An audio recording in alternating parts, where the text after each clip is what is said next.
Good morning, everyone. Today is Thursday, and I've been doing this now for 9 days. So, welcome to school at home. This is all the cards. There's only half a deck. Oh, okay. Okay, so I'm just going to wait a couple minutes for people to join me here. Hope everyone's doing well today. Today I'm going to read a bunch of books, and then I'm going to teach you some math games you can play or have your kids play at home. Because, let's face it, I don't really want my kids on their screens all day, although they would love that. So I'm going to give you a list of math games that we love and ask you to list your favorite games in the comments, games that kids can play together, or good morning, Sarah, thanks for joining. It gives the games that kids can play together or as a family. And neither of my kids have chosen to be with me here today. They may be getting sick of it. I'm not going to make them do it right now. They start school again next week. Okay, I'm going to start with this book, Wake Me in Spring. Mouse looked out from his hole and said, "It's getting cold." He shivered. Bear scratched his belly and yawned. "Yes," said Bear, "I feel winter in my bones." So I'm in Minnesota, and it's 35 here today, and we are ready for spring. We are very ready for spring. Bear looked at the calendar. "Time for bed," he said. "I'm so tired I will surely sleep all winter long." "But Bear," Mouse cried, "you'll miss winter." Sometimes I wish I could sleep all winter long. Bear yawned and said, "I'm so sleepy, I don't care." Mouse waved his arms. "You will miss sleigh rides in the snow," said Mouse. "Hi, Dennis. How are you today?" Bear rubbed his eyes and said, "I'm so sleepy, I don't care." "But you will miss hot chocolate in steaming cups," said Mouse. Bear pulled the curtains. "I don't care," he said. "You will miss ice skates on frozen lakes," said Mouse. Bear locked the front door and said, "I don't care." "You will miss snowmen with carrot noses," cried Mouse. Bear only sighed and said, "I don't care." Mouse didn't say a word. So all of these things that Bear is listing are things that we enjoy doing in the winter. What do you like to do in the winter? Well, here in Minnesota, it gets pretty cold. We get snow. We live on a lake, and the lake freezes. So we like ice skating. We like building snowmen.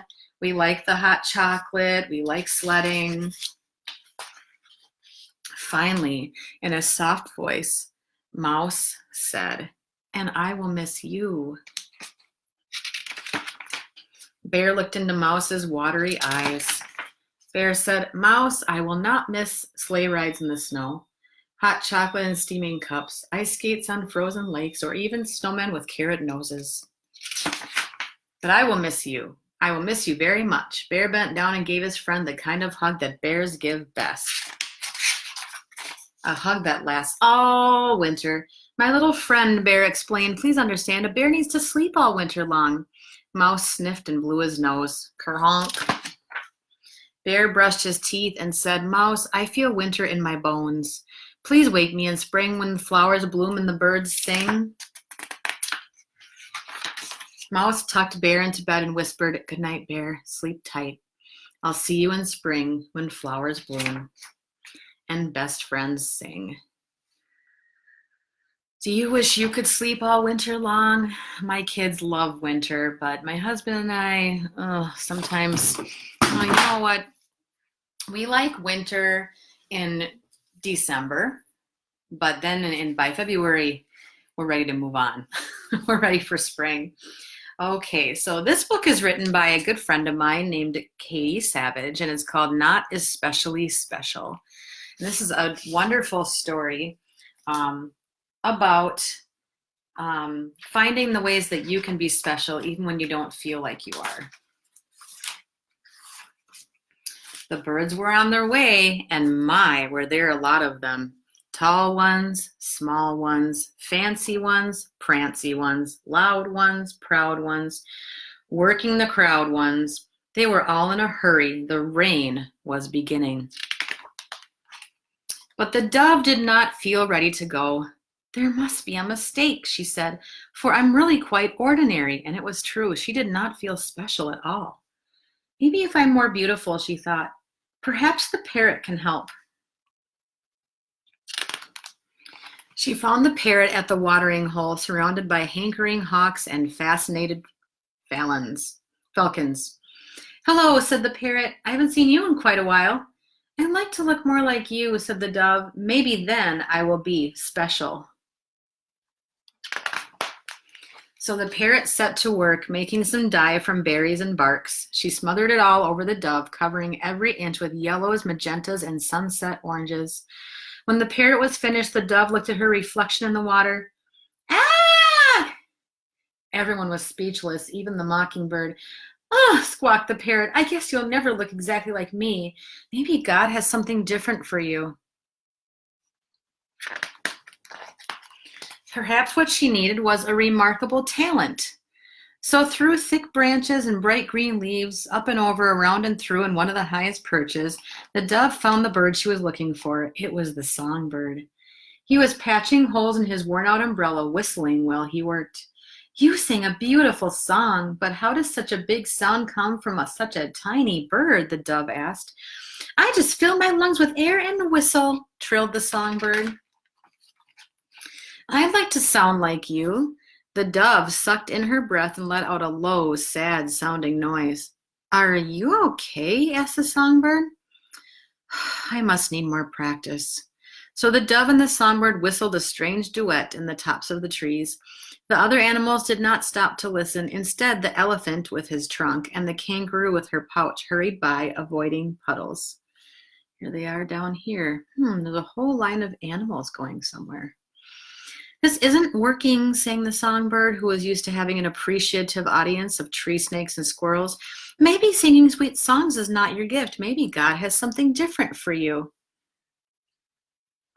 The dove had one last chance to discover something that would make her extraordinary. She'd find the hummingbird, the fastest flyer on the field. How do you fly so fast? The dove asked. It's simple, said the hummingbird. You flap your wings up and down, to and fro. You flap them as fast as you can get them to go. As she spoke, the hummingbird flapped her wings in such a flurry that she tumbled over herself in a fuzzy blur of flight. I'd like to be as fast as you, said the dove. Can you teach me? I can try, said the hummingbird. So the two birds made their way toward the clearing together. The hummingbird hummed, but the hummingbird grew impatient. Oh, the dove dove. But the hummingbird grew impatient, waiting for the dove to catch up. Maybe you'll never be as fast as me, the hummingbird told her. Maybe God has something different for you. She flitted away, leaving the dove to finish the journey all alone. When the dove finally arrived at the clearing, she and the rest of the animals boarded a great wooden boat. Oh, maybe now you figured out what this story kind of pertains to. No one knew exactly why they were there, but it was sure nice to be out of the rain, and before long, much to the surprise of all the animals on board that filled up the boat, left dry ground and started to float. The boat tipped and tottered as it rose high on the waves, but all of the animals stayed dry and warm. Yet the dove was still very sad. Perched high on a wooden rafter one night, she heard a noise. Whoo! An owl hooted. What? The dove said, startled out of her thoughts. Who, or rather, whom are you thinking about? Oh, myself, I guess, said the dove. I've been trying to think of something that makes me important, but there is nothing especially special about me. The old owl thought about this. It seems to me, she said, that it is not the beauty of your plumage, the pitch of your melody, or the speed of your wings that makes you special. It doesn't matter how clever you are either. The owl raised a feathered eyebrow at the mention of the last. Then what does matter? Asked the dove. The question is not what. The question is who. God loves you because you, right down to the sound of your own unique coup. He loves you because you are you. He made you, just as you are. And if God calls you his own, the only you he's ever made is just that way, well, that seems extraordinary to me. Yes, said the dove. She bobbed her head up and down. I see, that's true, but I still don't know what God has meant for me to do. Just wait, said the owl. He'll show you. Several days later, news spread among the rafters that the captain of the boat needed a favor. All of the birds wondered who would be chosen for the special task. All, that is, except the dove. She knew that a more extraordinary bird would get the job. So she was surprised when she heard a voice call to her. Dove, I need your help. The rain has stopped, and we are looking for dry land. Will you find some for us? The captain asked. Me? Asked the dove. Why me? Well, I used to wonder why God chose me to build this great boat. I wasn't the handiest person. I wasn't the strongest person, but I was here and I was ready. Are you? Yes, said the dove. I'm ready. And though she was scared, she realized she was. And so she set off. All day she looked and looked, but she could see nothing but water. Just when the little dove thought she'd have to give up, she noticed a brave lump of earth jutting out from the endless sea. And atop that earth was an olive tree. The dove covered the distance in no time at all. She plucked a branch from the tree and headed back toward the giant ark of animals. When the man saw her, he stretched out his arm and the dove landed there lightly, placing the sprig from the olive tree in his palm. The old man's wrinkled face shone with a smile. I knew you could do it, he said, and God knew it too. God had used an ordinary dove to bring a bit of hope in the midst of a great storm, and just like you, she did not need to catch up. She did not have to struggle to be heard or feel desperate to be seen, because, you see, she already was exactly who she needed to be. I love this book. I love it. I love it. I love it. Good job, Katie, with this book. Not especially special. So maybe your children feel like they're not special. My kids sometimes say that to me. There's not, they're not fast, or they don't think they're smart enough, or they don't think they're pretty enough, or why can't they be more like this person or that person? So it's important to talk to your children about that they are special in their own unique way, and maybe have them say a few things they love about themselves before they go to bed at night, or even throughout the day say, wow, you're really good at that, or you worked really hard on that. So this book is on Amazon, Not Especially Special. Okay, so for the rest of my time with you, I'm just going to show you a few games that my family and I like to play. And if you are still listening, and hi, Marilyn. Thanks for joining. If you're still listening, go ahead and put in the comments the games that you like to play. My kids and I have been playing, Will and I and the kids have been playing a lot of dominoes lately. We do have a lot of new games we bought for our family, but we also have a lot of games that my grandpa taught me when I was a kid, so they're pretty special. So like cribbage, we taught Cammy how to play cribbage. We played dominoes. We play dominoes where you put the dominoes out and you look for ways to make multiples of 5. So, for example, I should have brought dominoes up here. I did not do it. So, for example, if you have a double 6 on the table, and that would be 12, right? 6 and 6 is 12. So if you have a 6 and a 3 in your hand and you play it, you have a 12 here and a 3 here, and 12 plus 3 equals 15. So then you get 15 points. And how my grandpa taught us to score is when you're keeping your score pad here, let's say this is me and this is Will. You score with X's like this, 5, 10, 15. And then you would keep going 20, 25, 30, 35, 40, 45, 50, 55, 60, 65, 70, 75, 80. And then whoever reaches the end first wins the game. So that's how we play dominoes at our house to get that math in for the kids. And it just makes it a little bit more fun than just matching up the numbers. If you have little ones who don't know how to look for multiples of 5, of course, you can just play by matching up the numbers and looking for pairs. Okay, a game that my kids love that they can play by themselves is Rush Hour. This is a great game. I have it in my classroom too. So you have your game board here, And there's different levels, and kids can play this alone or they can play it in pairs. This game is so popular that I'd have like 10 kids gathered around it. So this level is hard, but there's beginner, medium, hard, and then advanced. I think you're expert or something like that. So you set up your board to look like this. You put all the cards where they go, and then your job on every time is to try to get this ice cream truck out of rush hour, out of the game. And you can only do that by moving the cars forward and backward. You can't lift the cars off the game board. So it comes with all the cars that you need right here. You place them where they go on the game board, and you try to get the ice cream truck off. And there's a solution on the back, but I always tell my kids, you need to struggle at it for at least 5 or 10 minutes first before you look at the solution. And they love that game. So again, this game is Rush Hour. Another game that's really fun that I got on Amazon and that I use in my classroom at home is called Truckee. So it comes with this book, and there's some different levels: starter, junior, expert, and master. And so you take whatever truck it says to take.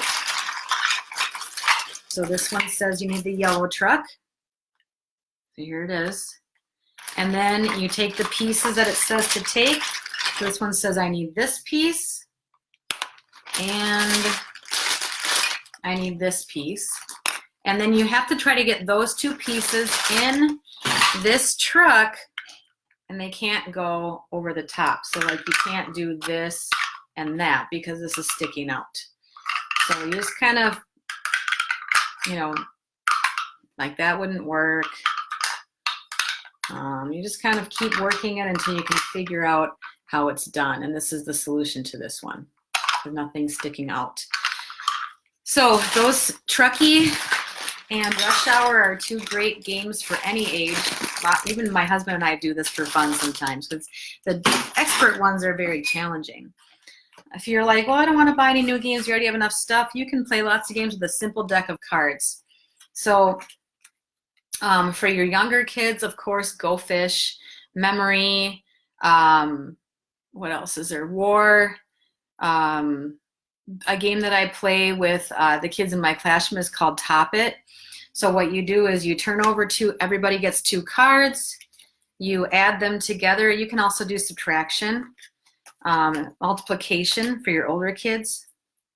And you can even use more than 2 cards. So if you have kids where adding 2 cards is too easy, put another card in there. Okay, so each of you draws 2 cards. Okay, this is 15, this is 11, so I win all 4 cards. So it's like War, but it puts a little math in there. So again, that's called Top It, and you can use adding, subtracting. You can do 2-digit adding, 3-digit. You can multiply. You make it however hard you want to do it for your kids. And then for the older kids, games like Kings in the Corner is a good game. I'm sure if you Google card games, you can find tons of fun games to play with a deck of cards. All right, so I hope everybody has a good day. Oh yeah, Phase 10 is good. What's Flapjacks and Sasquatch? I haven't heard of those, Sarah. Are those games that you bought, like board games or something, or are they games that you play with a deck of cards?